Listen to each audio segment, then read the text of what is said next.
Why don't you take it easy, Runkitch? We're not trying to tear each other apart. How can one be gentle with an assailant, Sergeant? Right now, we're only after the technique. We don't want anybody injured. Yes, sir. Lee, are you hurt? Can I help you out? I don't want any help. Let's try that again.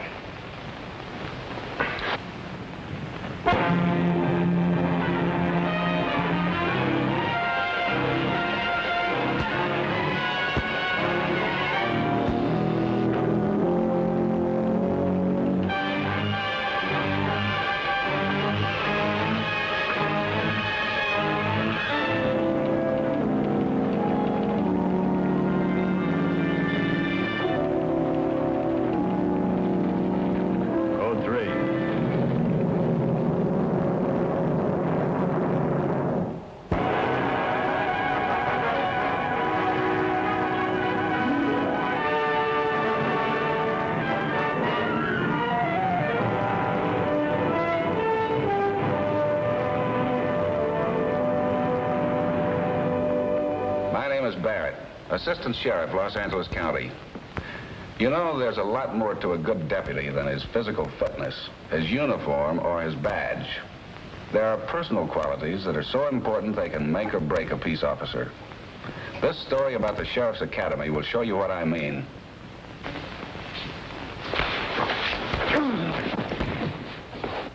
You want to cripple a man? All right, break it up. Oh. You probably got a pull-back muscle. You'll be all right by tomorrow. What's this guy trying to do? Make us all look like stupid, incompetent fools, all except him? All right, now, all right. Take a 10-minute break. I want to talk to you in my office. Yes, sir. Well, I wish you would visit the academy. It would give us a chance to talk about it personally. Yes, indeed, Mrs. White. Well, thank you for calling. Bye. We'll have to have that orientation meeting with the student deputies' wives before the next class starts. It's a good idea, Lieutenant. What's this all about? Well, Runkitch flipped Lane. Lane was injured. Just a pulled muscle. The class resentment for Runkitch broke right out into the open. Matter of fact, Todd was ready to come out swinging. All right, Sergeant.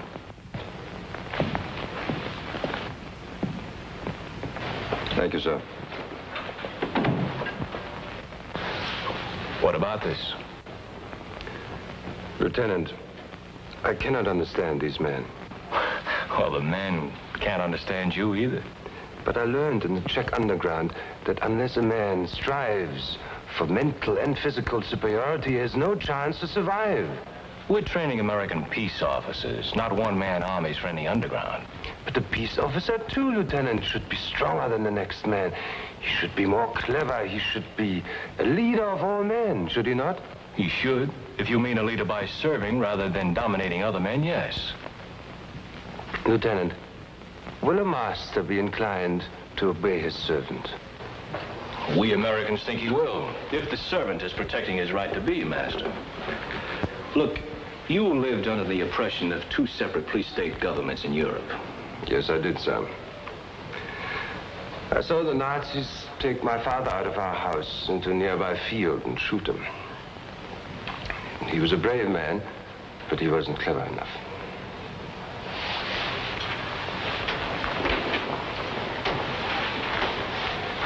Do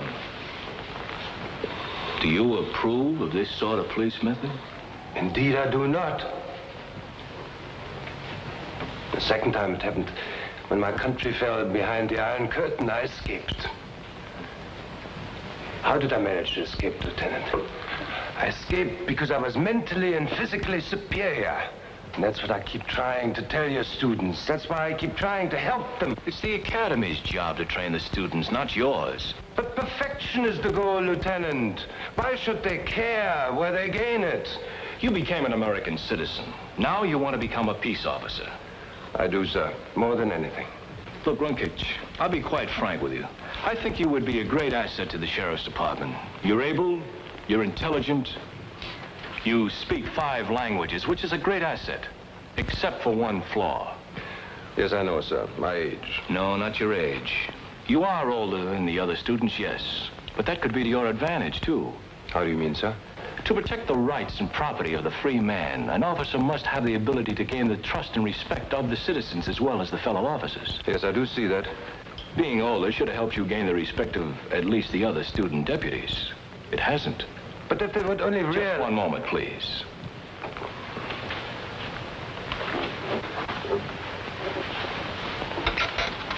Just ask yourself one question. Who's out of step? You or 19 other men? Lieutenant, are you telling me that I must leave the academy? With your help, I won't have to tell you that. Thank you, sir. I will try very hard. Thank you.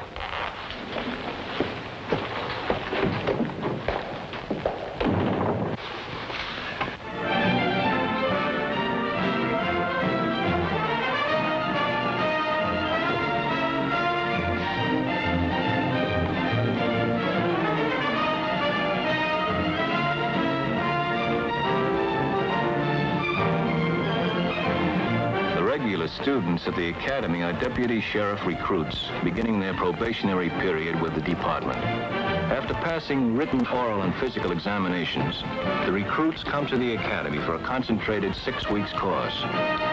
Here, for the first time, the department has a chance to study and evaluate a recruit's physical, mental, and psychological fitness to be a creditable peace officer. You just can't tell until you work with a man.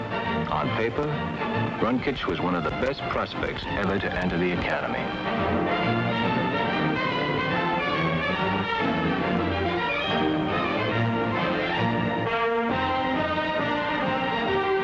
This is the first half of time fire. 5 shots in 20 seconds. Ready on the right. Ready on the left. Ready on the firing line.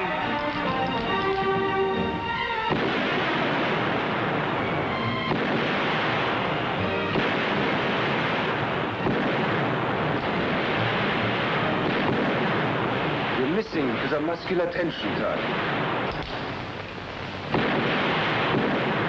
Missed it entirely. It's the tension in your arm. If there's any tension, you're causing it. Look, Sergeant, just relax your arm like that. Then you squeeze the trigger steadily. This is slow fire, Runkich. What are you trying to do? He's trying to impress the peasants, Sergeant. What else? But slow fire, rapid fire, it's all the same principle. Can't you shut that guy up? All right, all right. Runkich, you're out of order. Wait your turn. I'm sorry, sir. All right, Todd. Now, just take it easy, relax. You're doing fine. That was 3 days after I talked to him. Tension between him and the other students grew steadily day by day. Runkich just didn't seem to get the idea.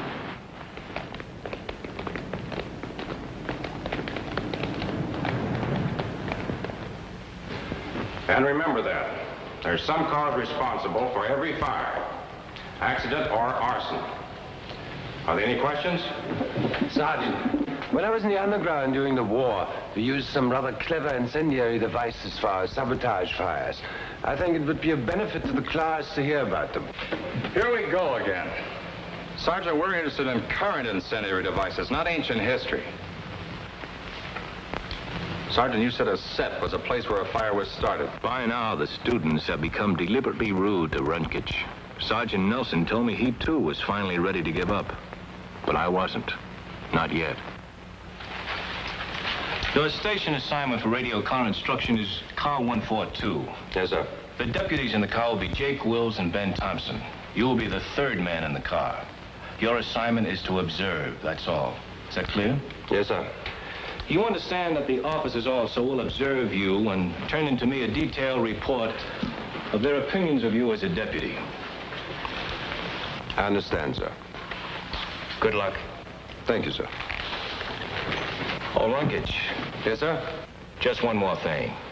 Both Wills and Thompson are veterans in this department. I don't think they would welcome any suggestions from you as to how to do their job more efficiently. They've been doing it for some time to the satisfaction of the sheriff. I do understand, sir. Thank you.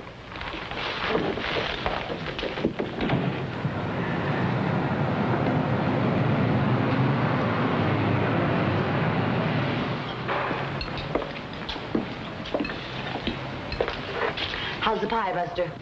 Daphne, I told you before. You keep calling me Buster, I'm going to start calling you Daffy. What's wrong with your friend? Don't he eat? I'm not hungry, thank you. Oh, he has an accent. Yes, I believe I have. What you trying to do, Buster? Glamorize the department? Runkich there is a new man from the academy. New? At his age? Well, since I'm not eating, I think I'll wait for you in the car, just in case you're calling us. Relax, Runkage. We checked out with the dispatcher. Sit down, boy. Have a sinker or a slice of pie. Thank you. I'll wait out in the car. Long night ahead, Runkage. What's the matter with him? He's scared of girls or something? Oh, he's okay. Kind of quiet. Those guys from Europe, always so different. Oh, he's all right. Let him sit out there and listen to the radio calls. Won't hurt him any. They're calling us. What is it? A disturbance, 800 Glover Street. That's near Johnson Street. Okay, let's go.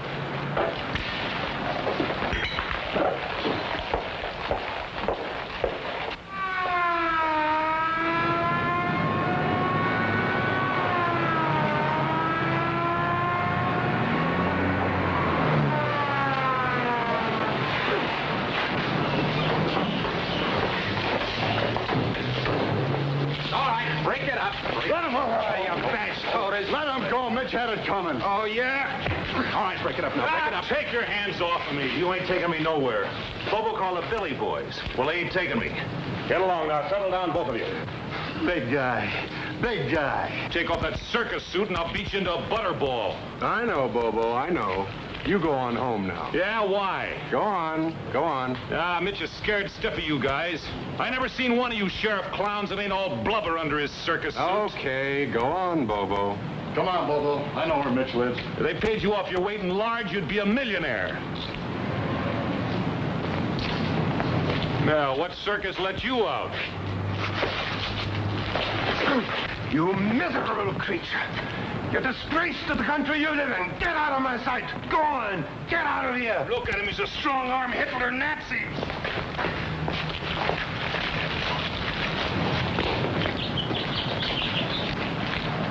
That's enough of that. You mean you let that beast go after he insulted your uniform? That's right. They were just blowing off steam.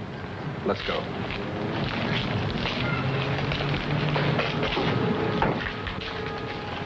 They'll never respect you or the law. Never. Not until you teach them. By beating it into them? I don't know what country you come from, boy. But over here, peace officers never harangue a crowd. That's the last thing you should ever do.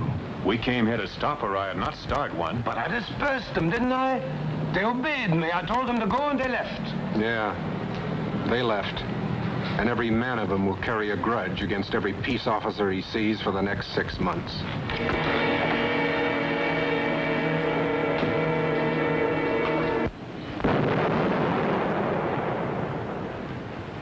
With the help of Army ordnance, our student deputies learn about demolitions. They study smoke for different kinds of powder used. They learn personally how to handle explosives.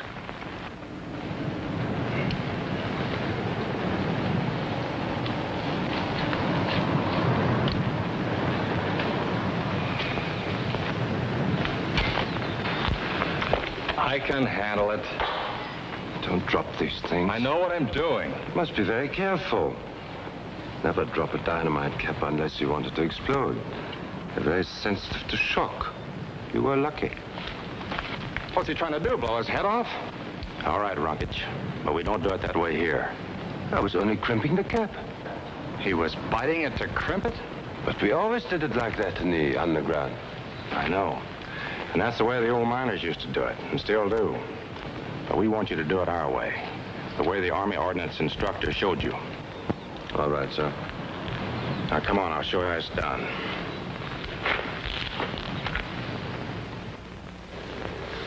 The point is, when you're in school, you're on duty. Strictly speaking, there's no excuse for you not being here. Well, sir, my wife was... I know, Lane, I know. Your wife took sick, you took her to the hospital, and when you called me, I told you to take care of her. But Todd here rides with you every day. Why didn't you call him? I was so worried I couldn't think. I tried to call him, but there was no answer. I thought he was on his way to pick me up. I waited and waited, and it got so late. I guess I should have taken the bus, even though it takes about 2 hours to get here. But it won't happen again, Lieutenant. All right, let's forget it. Now you both know what we mean when we say every peace officer should foresee and cover every conceivable emergency. All right, you both can go. Lane, how is your wife getting along? She's going to be all right, Lieutenant. Thanks. Good to hear it. Couple of good men for the department, Lieutenant. Yeah, I think so, too. What do you make of this, Sergeant? Oh, Wills and Thompson's report on Runkitch, huh? Mm-hmm. Deputy Runkitch displayed traits in dealing with the public, indicating he will not be suited for this work. I know, and Thompson agrees, too. Agree emphatically, unless this man's attitude changes radically, Thompson. That's your opinion, too, isn't it, Sergeant? Well, he's 30 years of age, Lieutenant. Ever since he was a kid, all he's ever known is strength equals power. Sergeant Towers says the same things. Well, it's pretty rough to drop a man from the academy. Aside from everything else, he's already spent over $200 on uniforms, guns, equipment. But in this case... Sergeant, I'm not going to drop Runkitch. I may be a fool. Can you conscientiously recommend him? No, but I can't conscientiously drop him either. Look, will you have him come in to see me after the next class? Yes, sir.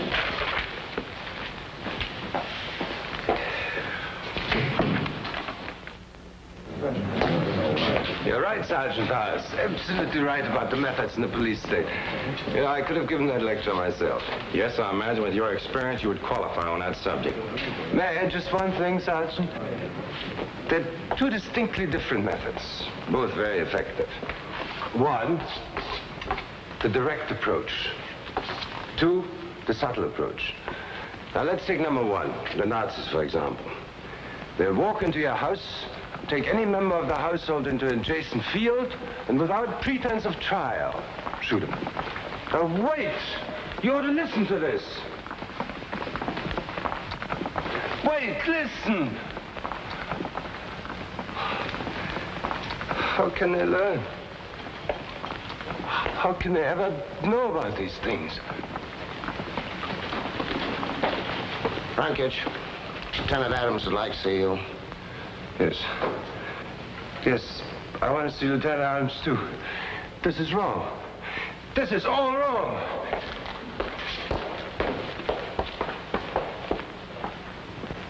Well, yes, Captain, we believe that sending them out on department business is a very important part of their training. 16 men? Yes, sir. You want them Saturday morning at 8 o'clock. Good. They'll be there. Goodbye, Captain.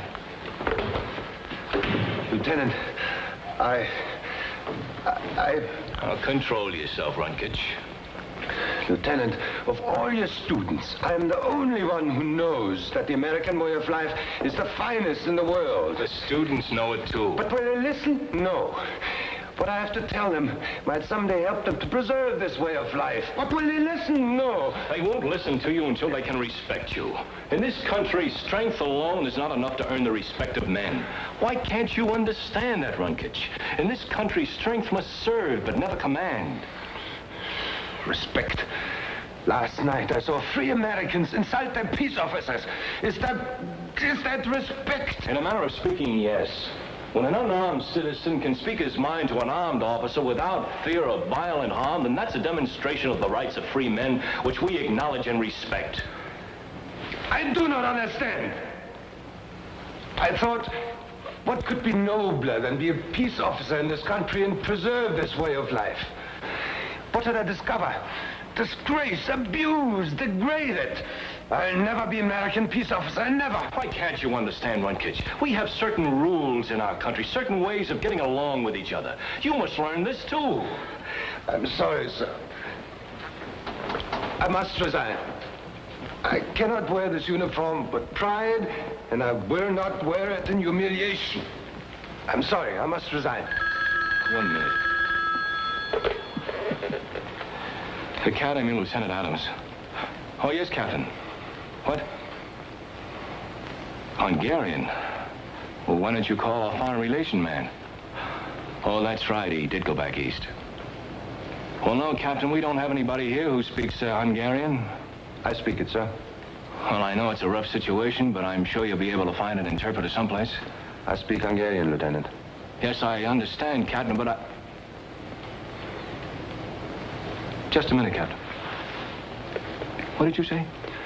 I said, I speak Hungarian, sir. Oh, Captain, I found somebody here. I'll take him right over. Good. A man and his wife are barricaded themselves in the house. Can't or won't speak English. Do you mind if I bring along a couple of the students, Lieutenant? No, it's all right. Let's go, Ricketts.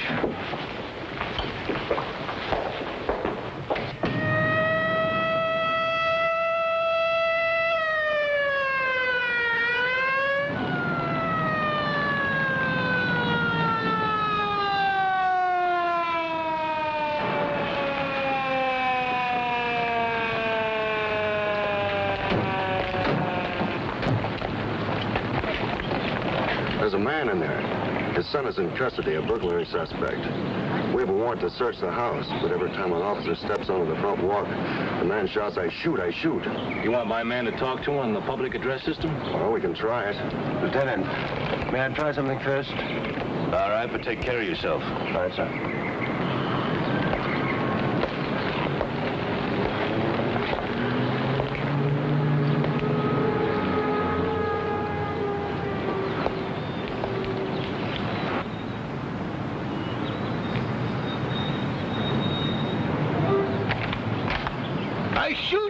I shoot!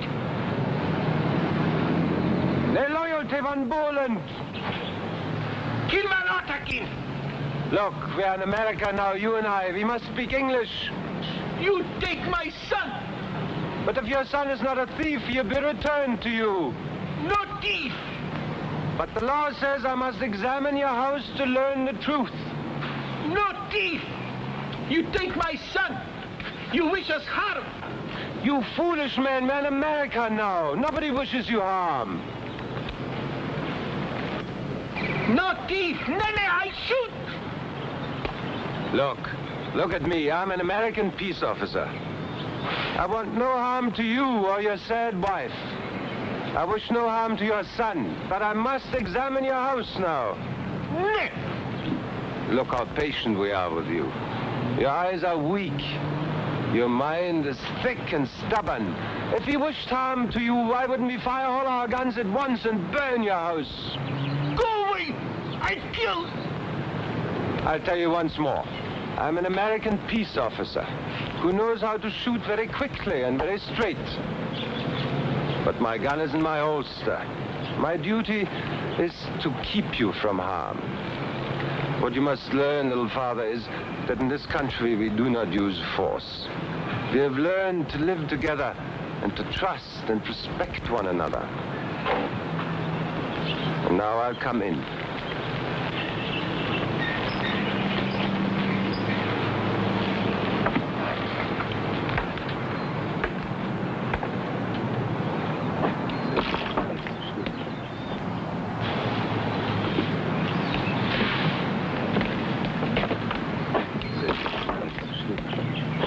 All right, sir, they understand now. You can come in. That took courage, Lieutenant. It really did. You know, I think he's finally beginning to get the idea.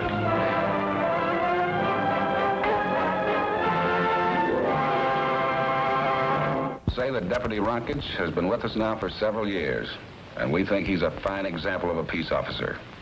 It's interesting to see how many new men turn to him for advice and extra training. They say he's the most soft-spoken and understanding teacher they've ever known. And I'd like to introduce Eugene W. Biscaluse, Sheriff of Los Angeles County. Friends, the members of the Los Angeles County Sheriff's Department are pleased to furnish technical advice for Code 3, so you may enjoy an authentic presentation of law enforcement. I hope you'll be with us again next week. Thank you very much.